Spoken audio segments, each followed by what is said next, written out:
Please join me, as you already have, in welcoming Cynthia Nixon.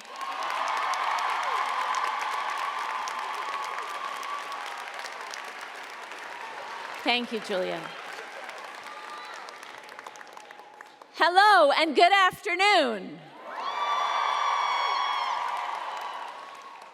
Greetings to all the faculty, administrators, and staff assembled here. Greetings to the parents, to the families, and to the friends who have come to witness and to celebrate. But most especially, of course, greetings and huzzahs to you, the Barnard alums of the class of 2020 and 2021.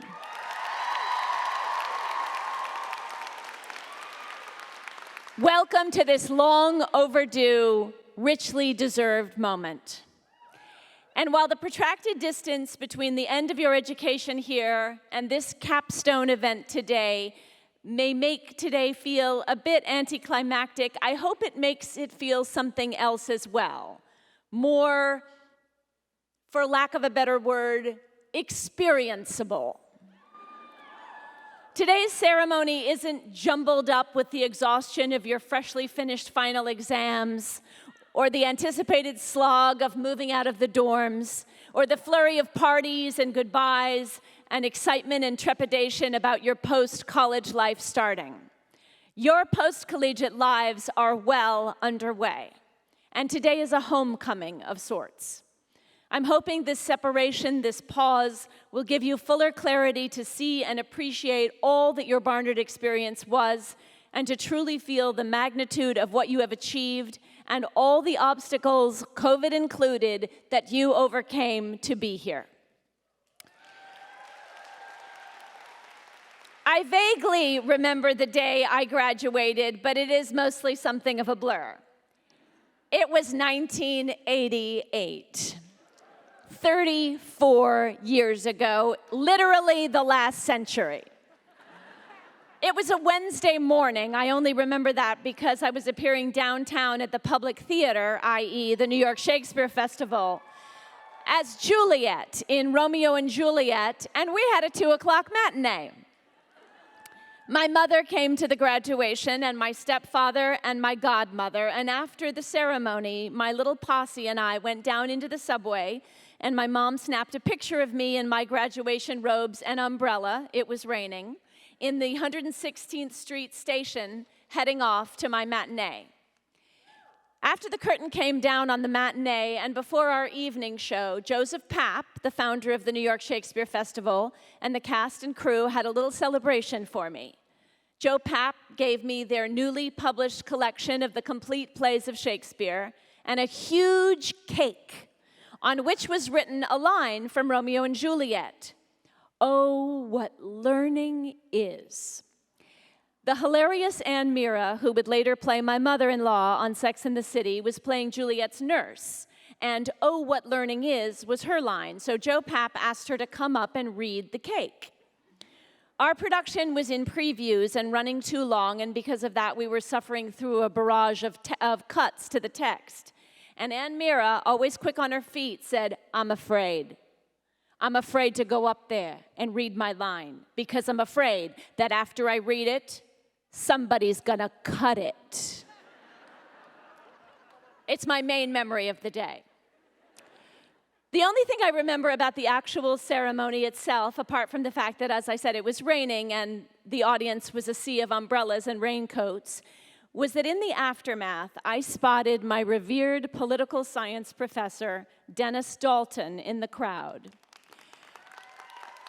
And excitedly, and I hope subtly, asked my mother to take a picture of my idol in his scholar's robes. You can tell from the snapshot that he has some awareness that he's having his picture taken covertly by a paparazzi mother, and is looking into the lens with a somewhat inquisitive, puzzled, and bemused expression. Why didn't I just go up to him directly and ask to have a picture of him with me in it? I was already somewhat of a noted actor by that time, and he wasn't a scary or intimidating person, but that didn't affect my ability to be starstruck and shy around this man that I admired so much. In my freshman year, I had taken his 2-semester, very sought-after class called, unprepossessingly, Political Theory 1 and Political Theory 2.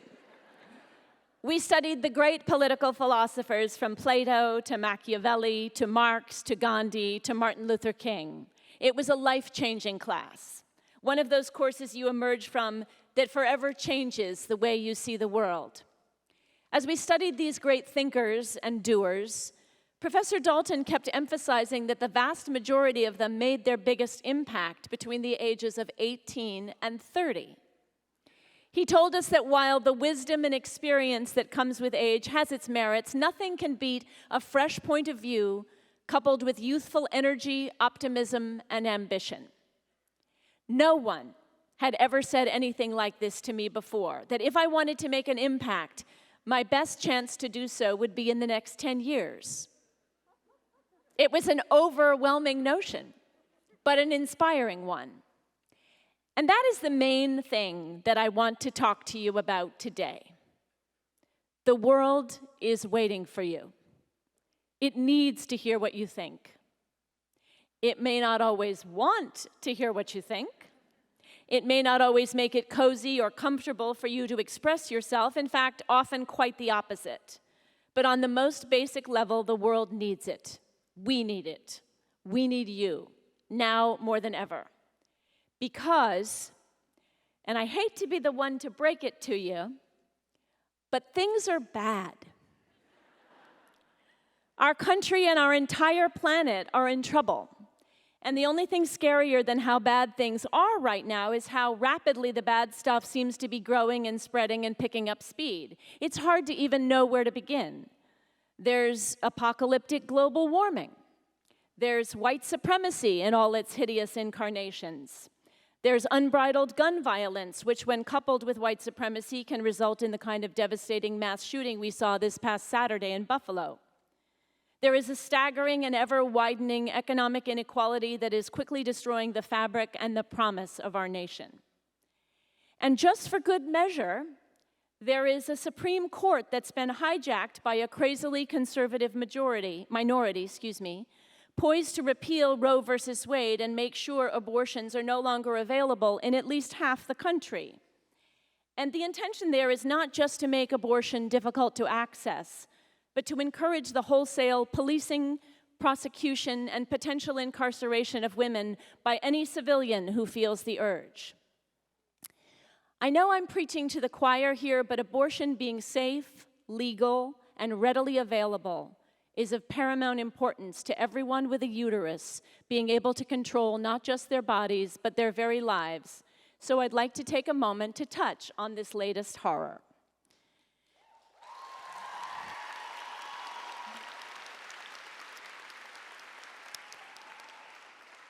While I am not young, I am too young to remember a time when abortion was illegal anywhere in our country. But what I do remember is ever since I was old enough to understand, my mother made sure to tell me again and again about the illegal abortion she had had before I was born. It was something she never wanted to talk about in any detail except to make sure that I knew that she had done it and that it was awful, and that we must never take this most important right for granted or stop fighting to preserve it. And here we are on the precipice of the day she warned me about. When we think about recourses women take when abortion is illegal, we often think of back alley butchers and women trying to abort their fetuses with wire hangers. And of course, we must do everything in our power to keep people with uteruses far away from either one of those. But what I am learning, the more I research, is that believing you have to go to a doctor for a safe abortion is a relatively new idea. Before conservatives, politicians, men, you fill in the blank, succeeded in politicizing abortion and creating overly complicated, punishing medical procedures to make it a painstaking undertaking, midwives and other networks of women handled abortions in-house for quite a few centuries as part of routine management of one's menses. In more recent history, abortions are something that activists have worked for decades to take out of the hands of lawmakers and return to women themselves, because abortions aren't rocket science Or as a woman's button I saw at a recent rally read, "Abortion is normal."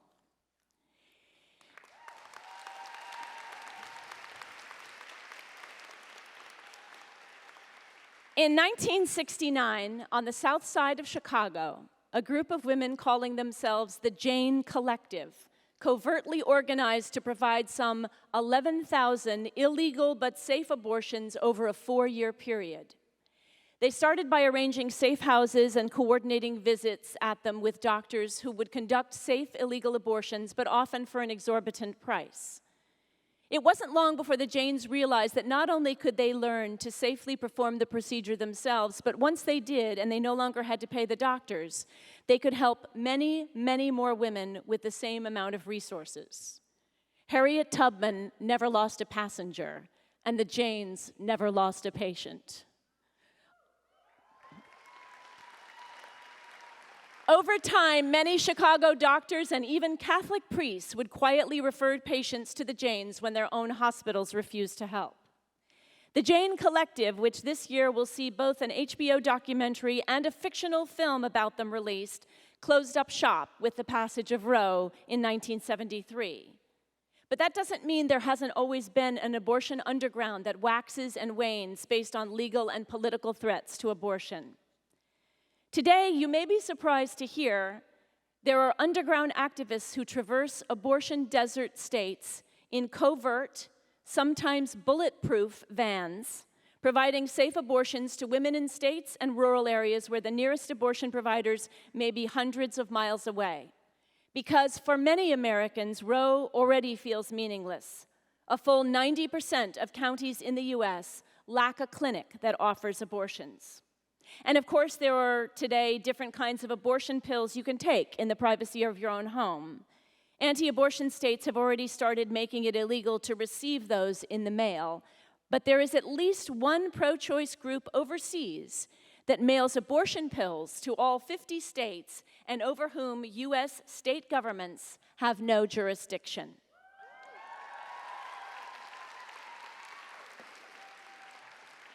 There is also a device called a Del-M, which is easy to build, easy to use, perfectly safe, and was for a time even available on Amazon, which provides a simple, painless removal of the menses, or more to the point, an early-stage pregnancy. I am not suggesting that we all want to be roaming around in bulletproof vans or building our homemade abortion devices, but I think it is important to consider that these things are possible and happening, and that women and others are already doing them. And that when women start taking matters back into our own hands, literally and figuratively, and take back the power to make decisions over our bodies, our environment, our country, our planet, we have the capacity to transform the world we live in.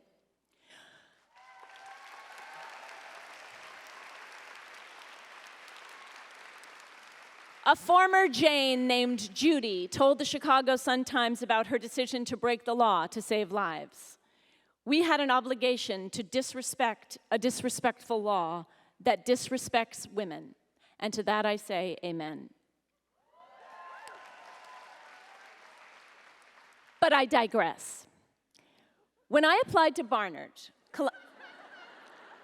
Columbia College had started accepting women the year before, so I applied there as well. But when I started asking people I knew at both colleges their opinion, every last one of them, whichever school they were affiliated with, told me to go to Barnard.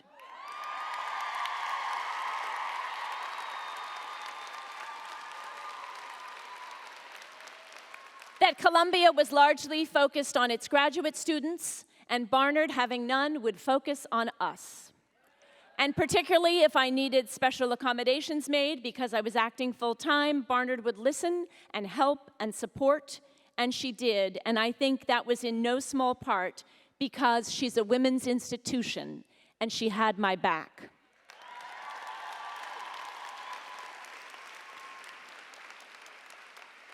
I come from a deeply matriarchal family. My mother and my grandmother and I have all been the main breadwinners in our families. My great-grandmother, Cynthia, for whom I am named, had 12 children who lived to adulthood, which bespeaks a level of female strength I can't even conceive of, no pun intended. My grandmother, Elta, was Cynthia's eldest daughter. Elta was born in 1892 to farmers in the Missouri Ozarks. Elta felt completely responsible for her younger sisters. She was their second mother. She didn't worry about her 5 brothers so much, but she saw to it that the girls all got up and got out. Elta made sure that not only she, but every one of her 6 sisters not only went to, but graduated from college, an astonishing feat in that time and that place. I know that it is almost entirely because of my grandmother that not only I, but all of my hundreds of second, third, and fourth cousins have had the opportunities we've had. Women who come from matriarchal families, and let's be clear, Barnard is herself a matriarchal family, know what the world can look like when powerful women create it. And I want to live in the world created by Zora Neale Hurston and Margaret Mead and Maria Hinojosa and Jhumpa Lahiri and Greta Gerwig and Sheila Abdus Salam and Paola Ramos and Twyla Tharp and Suki Kim, and Joan Rivers, and June Jordan, and Dean Spade, and Laurie Anderson, and Endosaki Shange, and by all of you.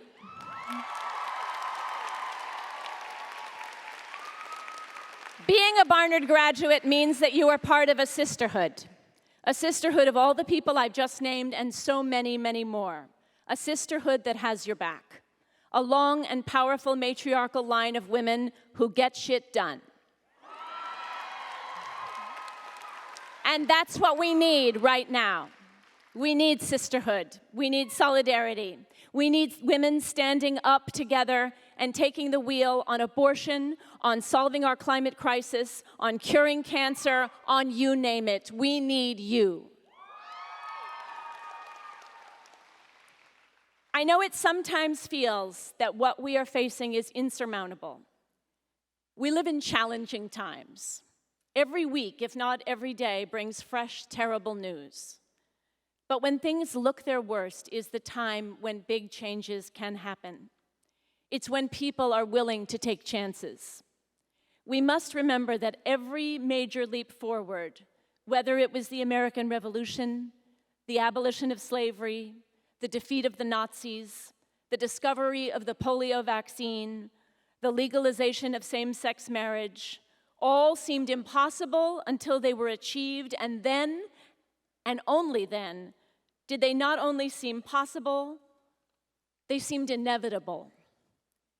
So we are not asking much from you.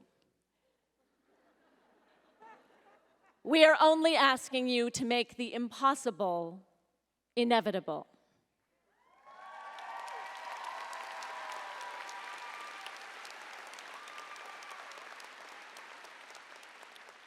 Know that you have the resources within you and among you to do it. I know Morpheus thinks that Neo is the one. But I'll tell you a secret. He isn't. You are.